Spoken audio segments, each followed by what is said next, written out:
vão e peçam aos sacerdotes que examinem vocês. Quando iam pelo caminho, eles foram curados. E quando um deles, que era samaritano, viu que estava curado, voltou, louvando a Deus em voz alta. Ajoelhou-se aos pés de Jesus e lhe agradeceu. Jesus disse: os homens que foram curados eram 10. Onde estão os outros 9? Porque somente esse estrangeiro voltou para louvar a Deus. E Jesus disse a ele: levante-se e vá. Você está curado, porque teve fé.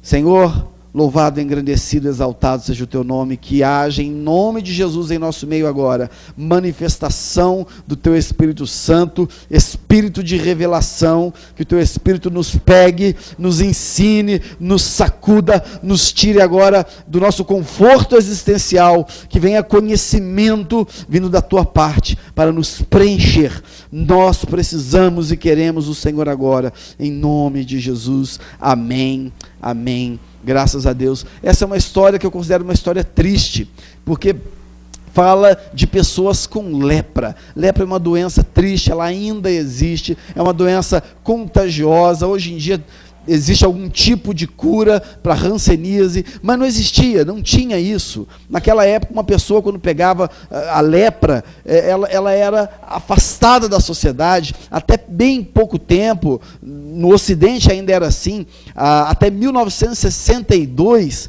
né? Marcos já era grande nessa época, já era pai e tal. Em 62, né, é que foi no Brasil revogada a lei da lepra, porque no Brasil, por lei, quando alguém tinha lepra, ou era detectado que tinha lepra, ele era compulsoriamente afastado da sociedade. Não era dada a opção para a pessoa, ela era capturada, se ela resistisse, ela era capturada pelo Estado e era levado para um leprosário, afastado, fora da cidade. E nisso, na época de Jesus, era uma coisa muito mais terrível, porque a própria lei de Moisés tratava da lepra, e dizia que alguém que tinha lepra tinha que estar afastado do convívio social, porque era uma doença terrível, uma doença sem cura, e uma doença degenerativa, e uma doença, sobretudo, contagiosa. Num ambiente onde você tem poucos recursos higiênicos, pega-se esse tipo de doença. E ali estão 10 leprosos afastados da sociedade. E a gente pode aqui inferir, sem medo de errar, que deveriam viver a mais desgraçada das vidas. E Jesus, numa viagem, caminhando, no meio do caminho, entre Samaria e Galileia, ele passando, 10 leprosos de longe gritam. Os leprosos, eles sabiam muito bem a condição deles, eles não se aproximavam das pessoas, era proibido que eles se aproximassem, eles ficavam entre eles e de longe, toda a comunicação era feita à distância, e diz o texto que nessa situação, eles fazem como era a praxe da época, ele fica de longe, eles aliás, ficam de longe e começam a gritar. Jesus nunca tinha passado ali antes, Jesus não tinha andado por aquela região ali antes, mas a fama de Jesus precedia os seus passos. Já tinham dito, tem um sujeito por aí, tem um cara por aí, que onde ele passa curando, ele passa abençoando. E eles de longe gritam, tem misericórdia de nós. Jesus não se aproxima, Jesus não vai lá, Jesus não chega perto, veja que coisa, Jesus não encosta neles. Por que será que Jesus não vai até eles? Talvez em respeito a uma tradição da época, talvez porque se Jesus fosse até eles, quando Jesus voltasse, o povo ia deitar o cabelo no mato, com medo, porque não se encostava. Jesus de longe, não dá nem ordem de cura, fala assim, vão ao sacerdote e se mostrem a ele. Isso só acontecia quando alguém estava curado. Quando alguém recebia uma cura de uma doença contagiosa, essa pessoa tinha que ir até um sacerdote, ele ia averiguar se realmente já tinha existido aquela cura, e ia fazer um sacrifício em agradecimento ao Senhor pela cura. Jesus só dá um gritão, vocês aí, vão lá para o sacerdote. Mas Jesus, você não vai vir aqui, você não vai impor a mão, você não vai dar uma rodadinha, Você não vai fazer alguma coisa acontecer, a gente não vai sentir um tremeliquezinho, será? Não vai acontecer nada. Nós não vamos cair em êxtase espiritual, não vamos ver o céu se abrir, não vai vir nenhum anjo. É assim, não vai nem encostar. Vai lá no sacerdote e se mostra. Mas a gente não está curado. Vai lá no sacerdote e se mostra. Mas só vai quem está curado. Vai.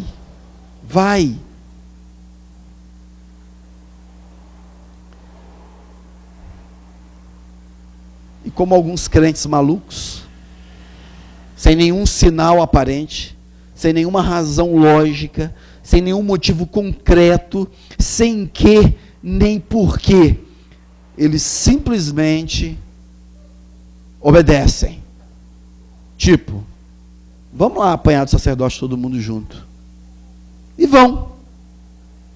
E a palavra de Deus diz o seguinte: no meio do caminho, indo para lá, caminhando, depois da manifestação da fé deles, que eles foram, no meio do caminho, eles desistem de ir. Eles olham, assim, estamos curados.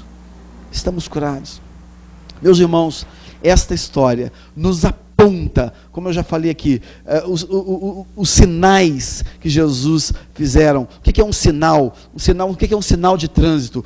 Um sinal em si, ele não é nada, mas ele aponta para algo. Um sinal vermelho, ele te diz que você não deve seguir.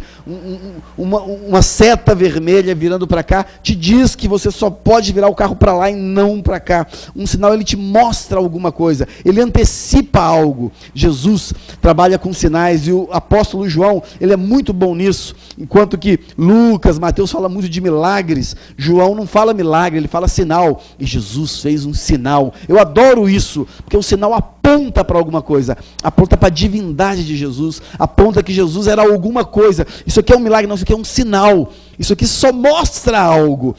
Esse milagre, ele não acaba em si mesmo. Ele é uma seta que está te mostrando alguma coisa. Quando o meu irmão Marcos, que estava morrendo no hospital, estava pesando, 40, 50 quilos, seco, com a barriga igual uma mulher grávida de 8 meses, secando, e eu vendo meu irmão morrendo. Quando ele foi curado, aquilo ali era para a vida dele apenas um sinal.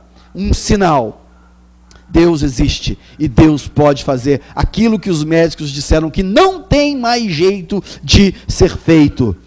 A história da humanidade não repousa nas mãos dos homens, a história da sua família não repousa nas suas mãos, e a história da sua vida não repousa dentro dos seus desejos. Deus é tudo, em todos, o tempo todo, e os sinais que Jesus faz, ele nos aponta para alguma coisa. Nós temos que prestar atenção em todos os sinais que acontecem conosco.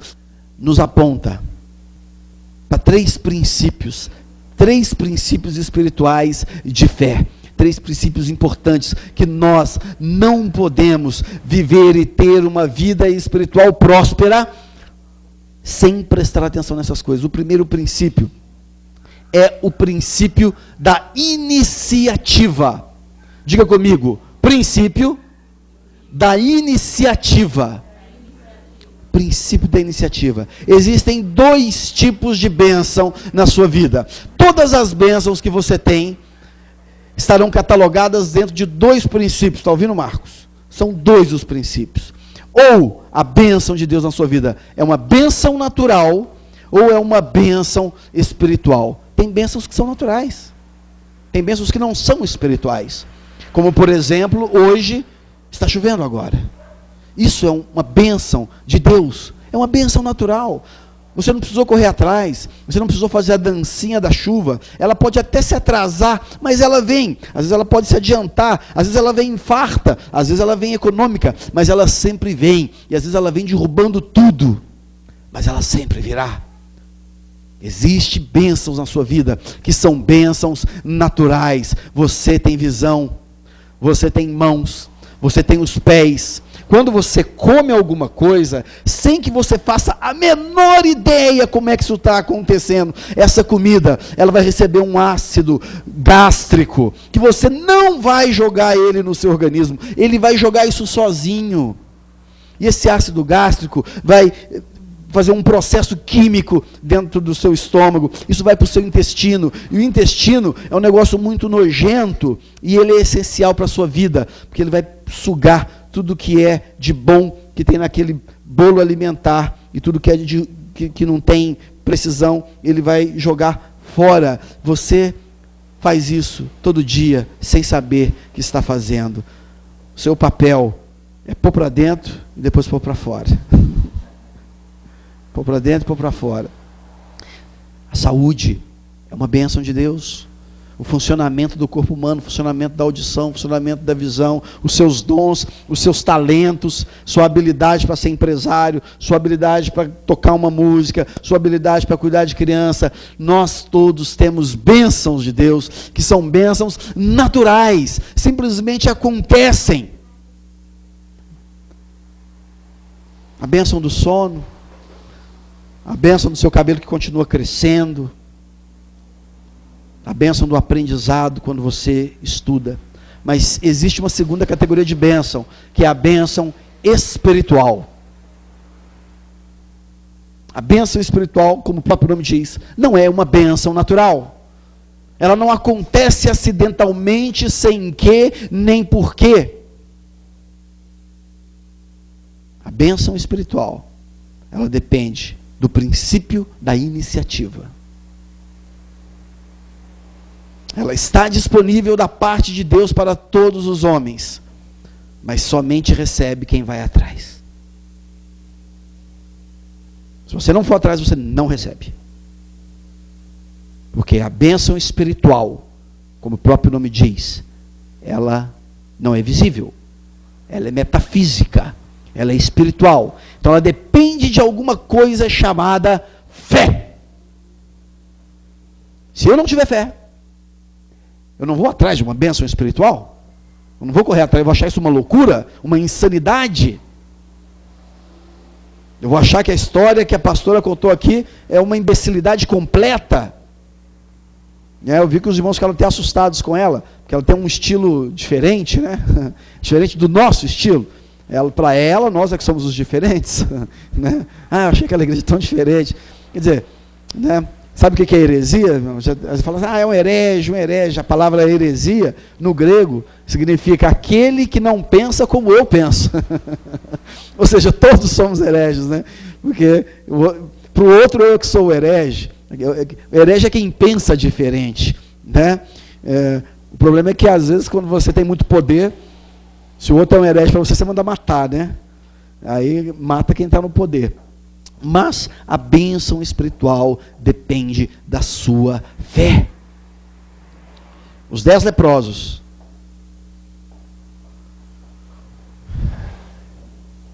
eles tiveram a iniciativa.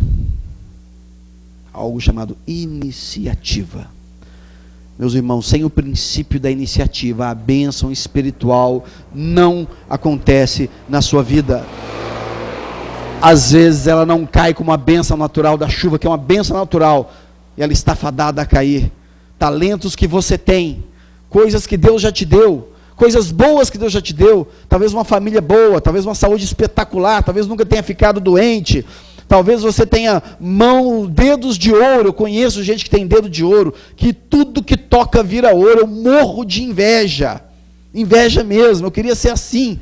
Eu vejo gente que, empresário, que o cara abre um negócio, prospera, abre outro, prospera, não faz não sei o que, prospera, compra o carro, o preço daquele carro dispara, tudo que o cara encosta, ele é próspero. Já viram gente assim? Pintou um terreno aí, sei lá, vou comprar, aí compra, aí surge um bairro ali naquele lugar. Tem gente que é assim. Isso é uma benção, está com a cara ali, está com o cara. Outro é música, eu vi essa música, eu fiquei encabulado, falei, gente, que música linda, como é que o cara teve essa inspiração? Eu fiquei prestando muita atenção no músico, na verdade. Falei, que observando, falei, gente, é muita inspiração, essa letra, a música, a melodia, eu fiquei olhando, gente, e fiquei pensando assim, e o cara é desconhecido, eu nem sei quem é esse cara, parece que é estrangeiro, né, que tem um sotaquezinho ali, é um dom. A bênção natural não é assim. Quem recebeu uma cura espiritual foi atrás. Quem recebeu uma bênção espiritual foi atrás. e teve que ter iniciativa. Meus irmãos, tem bênçãos que nós temos que ter iniciativa. Nós temos que, como diz o Bill Watson, TBC. Uma vez ele foi fazer um curso de gerenciamento e chegou e falou: Luciano, eu aprendi lá no curso que se o gerente não tiver TBC, a empresa não vai para frente. Eu falei: Bill, o que é TBC? É tira a bunda da cadeira. Empresa onde o gerente não tira a bunda da cadeira, não vai para frente. Então tem que ter TBC. E o crente que não tem TBC também não vai para frente. Meu irmão, minha irmã, tira a bunda da cadeira. Ora, busca o Senhor, ajoelha. Não, mas eu não sei ajoelhar, não sabe uma ova, ajoelha, abre a Bíblia, clama ao Senhor. É um processo, assim como o crescimento natural, ele é um processo, não acontece da noite para o dia. Como, por exemplo, meu irmão Marcos, ele ganhou essa pança, não foi da noite para o dia, foi um longo processo, e ele vem alimentando ela, e eu estou com muito medo, porque geneticamente eu tenho toda a chance de segui-lo naturalmente, sem fazer esforço. Tem coisas que acontecem, mas a vida espiritual exige um esforço. Você tem que sair do seu locus existencial, do seu locus espiritual. Buscar a Deus. Qual é a bênção que você precisa? Meu irmão, bênção natural, Deus dá, Deus nos dá. Obrigado, Deus, porque eu acordei hoje. A bênção espiritual necessita uma meta, um desejo. E eu vou dizer uma coisa para você. Assim como existe bênção natural e bênção espiritual, e a natural naturalmente acontece, e a bênção espiritual depende da sua iniciativa, é o princípio da iniciativa. Com a maldição é a mesma coisa. Com a maldição não é diferente. Tem maldições que são maldições naturais. Tem coisas na sua vida que você não fez esforço para acontecer. Você tem aquele problema. Você é uma ciumenta crônica, isso é uma doença. Você tem que pedir cura disso daí. Isso aí está te arrastando para o inferno existencial, está transformando a sua vida numa desgraça ambulante. Talvez você seja medroso ou medrosa, isso é uma desgraça. Talvez você seja avarento, isso é uma desgraça. Ou pior, talvez você seja perdulário e gasta desmesuradamente, nem sem querer saber de onde veio e muito menos para onde está indo. Isso é pecado. Existem maldições que são naturais. Às vezes uma doença, como é que chama, doutora? Doença que já nasce com a pessoa? Congênita. Por isso que eu gosto dessa igreja. Todo mundo participa do sermão. Uma doença congênita. Porque tem as doenças congênitas e as sengênitas. Nós estamos falando das doenças congênitas. Tem coisas que vão se agarrar a você sem você correr atrás. Agora, tem maldição espiritual também. Se a bênção espiritual ela chega na sua vida a partir da sua iniciativa, normalmente a maldição espiritual chega na sua vida por iniciativa de outros. Entendeu isso? Princípio da iniciativa.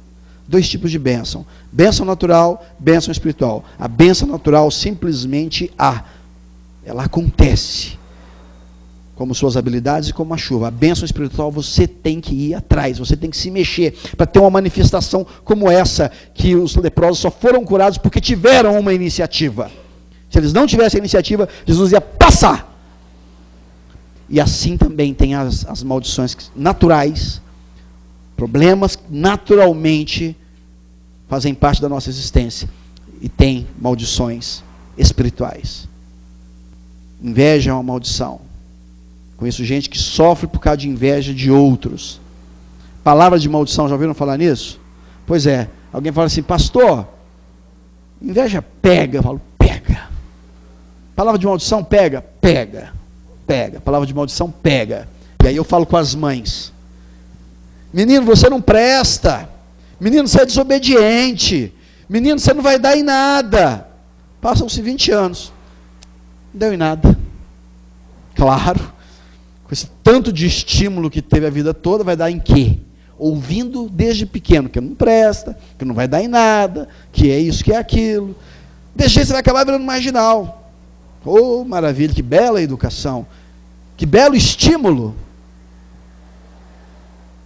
Palavras têm poder. Então, não apenas dessa forma que eu estou explicando, a partir de uma ação na psique daquela criança, como também existe uma influência espiritual. Se eu começo a amaldiçoar alguém, pode pegar. Pode pegar. E eu já vi isso acontecendo. Segundo princípio que eu queria destacar, é o princípio da obediência. E o princípio da obediência está vinculado à fé. O primeiro princípio é o princípio da iniciativa. O segundo princípio é o princípio da obediência. O princípio da obediência não tem lógica. Quando você resolve obedecer a Deus, não espere razão, não espere lógica, não espere encontrar uma fórmula. Tá bom, como é que é a fórmula? Igual o Jefferson falou hoje no café da manhã, o Jefferson muito inspirado por Deus, mas nessa hora ele falou alguma coisa que eu tinha a resposta e não dei, porque não era a hora. Mas ele falou assim, eu não sei, tem gente que já tem uma bênção, tem gente que não tem, eu não sei como é que é a fórmula. Não tem fórmula.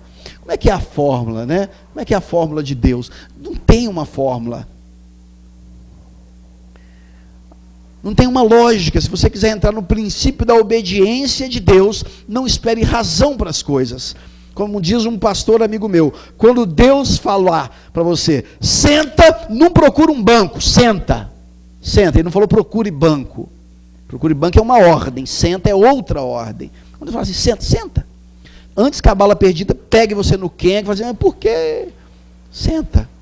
Às vezes Deus nos dá ordem que não tem lógica, nós não sabemos o que vai acontecer, nós não temos visão de longo prazo, nossa visão é de curto prazo, nós não sabemos o que está acontecendo na Matrix. Quando nós escolhemos tomar a pílula azul, é azul que revela tudo? Quando nós resolvemos tomar a pílula azul, que é a conversão, e que descobrimos que isso tudo é uma Matrix e que existe uma outra vida que é a vida real, ainda assim nós não temos essa visão completa, nós ainda estamos presos nessa Matrix de alguma forma. O dono da Matrix está vendo coisas que você não está vendo, porque ele vê em códigos, ele sabe de tudo. A gente está preso à nossa cultura, ao nosso gênero, ao nosso conhecimento, ao nosso tempo, à nossa idade. O princípio da obediência, ele necessita de fé, e ele não tem lógica. Quando Deus fala vai, vai. Quando Deus fala para. Quando Deus fala é aqui, é aqui. Quando Deus fala Abraão, sai da tua parentela e vai. Para onde? Sei lá para onde. Vai indo, cara. Vai embora. E onde é que eu vou dar? Sei lá onde é que você vai dar. Vai indo. Eu vou fazer você de uma grande nação. E Abraão já velhinho, morrendo, falou assim, Deus, o Senhor mentiu para mim, né? Porque cadê a grande nação? Andei, e não vi grande nação coisa nenhuma. Às vezes a bênção que Deus tem para a sua família, para o seu filho, para a sua vida, você não vai ver. Você vai ver pela fé. Talvez a segunda geração veja. Talvez a próxima geração veja. Talvez eu seja pastor não para abençoar você, mas para te ensinar princípios que vão abençoar os teus filhos. E talvez o propósito de Deus na bênção da sua família está no teu filho. Ou em situações que nós sequer podemos suspeitar. Só que, quando nós entramos na obediência, virão opositores. Sempre virá oposição. Que quem anda pela fé, ele é tido como louco. Eu estou indo para São Paulo. Algumas pessoas falam, pô, legal, bacana. Outros estão dizendo assim, você é louco. Você é louco, você é maluco, não faz sentido, não tem lógica o que você está fazendo. Alguns estão dizendo, mas como é que você vai largar essa igreja justo agora? Você não tem compaixão, você não tem compaixão de nós, você não tem compaixão, isso não faz sentido, e não faz sentido. E eu sei, meus irmãos, eu não sou maluco, eu não sou irresponsável, eu não sou inconsequente, eu tenho a plena consciência de que o que eu estou fazendo não tem lógica. Enquanto muitos buscam estabilidade, eu estou navegando num mar instável. Eu estou dentro de um barco, sem ter a menor ideia de onde essa onda vai me levar, indo pela fé. Que alguém falou, sobe no barco e vai. Fala, aonde que isso vai parar? Vai. O que vai acontecer? Vai, simplesmente vai. O seu papel é estar preso no princípio da obediência. Se de fato você acredita que eu sou o seu Senhor, quando você diz Senhor. A gente vai. O terceiro princípio, aliás, voltando rapidamente para esse segundo princípio, o princípio da obediência, voltando ao texto, estes leprosos andaram pelo princípio da obediência. Vai! E eles foram. Não tinha lógica, não tinha razão, não tinha porquê. Só ia para o sacerdote quem estava curado. Eles não estavam curados, mas eles foram. E a manifestação da bênção veio porque eles caminharam no princípio da obediência.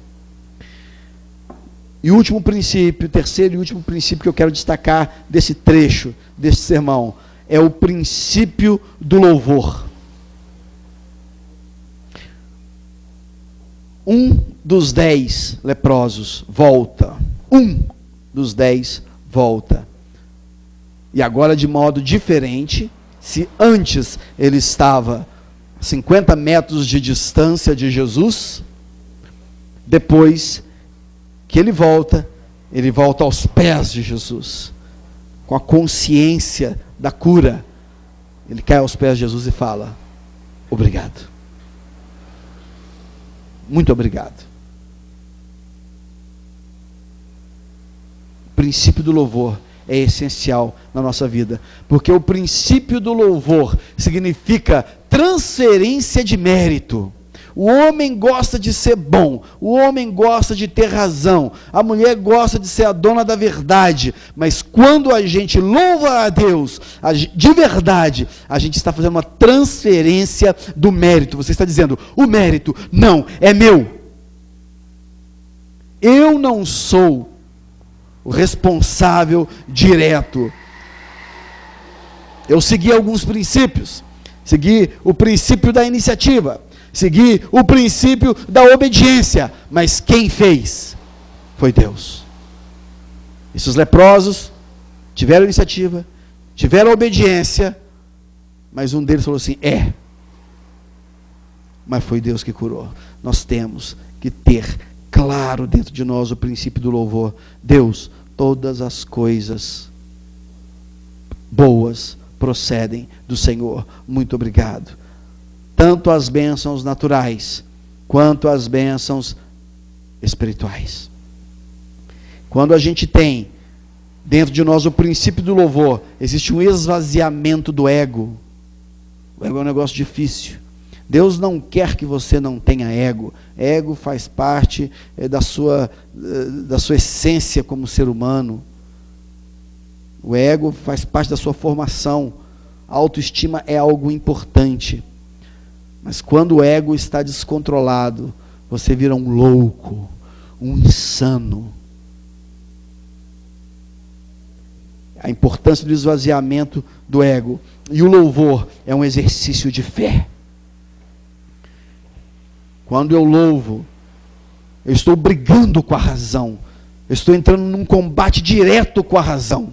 Estou me aliando à fé. Quando eu louvo, eu estou dizendo, isto não é coincidência. Quando eu louvo, eu estou dizendo assim, isso não é por acaso. Quando eu louvo, eu estou dizendo, é Deus quem me dá e me deu todas as coisas.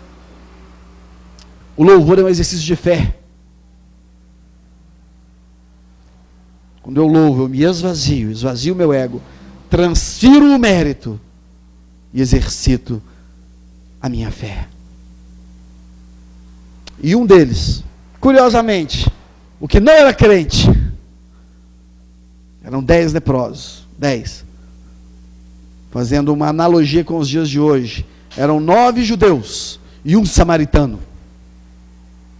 Um samaritano. Quem volta para glorificar e agradecer Jesus foi o samaritano, o estrangeiro, o que não pertence à igreja, aquele que não é do nosso arraial.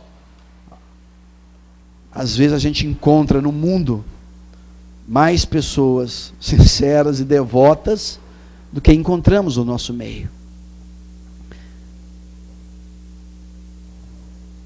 São princípios para a nossa vida. Diga comigo: princípio da iniciativa, princípio da obediência e princípio do louvor. Tenha iniciativa, tenha obediência e louve a Deus. A gente sai de uma esfera natural e entra numa esfera sobrenatural de relacionamento com Deus. E a gente vê as coisas acontecendo. E mesmo que não veja tudo acontecendo, mesmo que você não tenha todas as razões, pela fé, você vai saber que você está no caminho de Deus e cumprindo a vontade de Deus, porque Abraão não viu tudo acontecendo. Moisés também não entrou dentro da terra prometida, muito tempo depois. Jesus não teve filhos.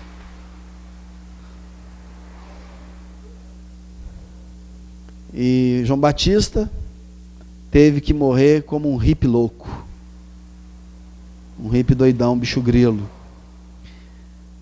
Mas todos eles morreram na fé. E nós que conhecemos a história toda, sabemos que por isso que eles são chamados de heróis da fé, que coisas aconteceram. E hoje ainda é assim, meu irmão, minha irmã. Hoje ainda é assim. Nós podemos caminhar pela fé, obedecendo a esses princípios, caminhando conforme esses princípios. Nós não iremos nos decepcionar. Vamos ficar de pé.